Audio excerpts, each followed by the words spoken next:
আমাদের অনেকে ঋণের বোঝায় জর্জরিত আছে না নাই? এদিকে কেউ আছেন? থাকলে হাত তোলার দরকার নেই, থাকলে এই দোয়াটা পড়বেন।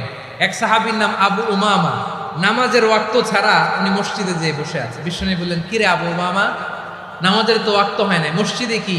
সাহাবী বলে, হুমুমুন লাজিমাতনি ওয়া দুয়ুন।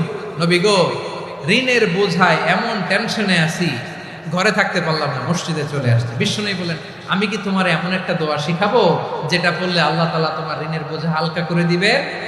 আবু উমামা বললেন, ইয়া রাসূলুল্লাহ, অবশ্যই শিখাবেন। বিশ্বনবী বললেন, তাহলে তুমি পড়বা, আল্লাহুম্মা ইন্নী আউযু বিকা মিনাল হাম্মি ওয়াল হাযান ওয়া আউযু বিকা মিনাল জুবনি ওয়াল বুখল ওয়া আউযু বিকা মিন গালাবাতিদ দাইনি ওয়া কাহরির রিজাল।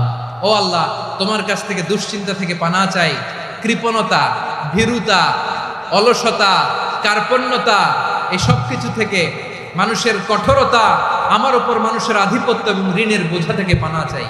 এই দোয়াটা যখন বিশ্বনবী শিখাই দিলেন, আবু উমামা বারবার এই দোয়া করে, আল্লাহুম্মা ইন্নী আউযু বিকা মিনাল হাম্মি ওয়াল হাযান ওয়া আউযু বিকা মিনাল আজজি ওয়াল কাসাল ওয়া আউযু বিকা মিনাল জুবনি ওয়াল বুখল ওয়া আউযু বিকা মিন গালাবাতিদ দাইনি ওয়া কাহরির রিজাল। আবু উমামা বলে, এই দোয়া আমি পড়তে লাগলাম আর পড়তে লাগলাম। কিছুদিন পরে দেখা গেল বিশ্বনবীর শেখানো এই দোয়ার বদৌলতে আল্লাহ তাআলা আমার সব ঋণ পরিশোধের ব্যবস্থা করে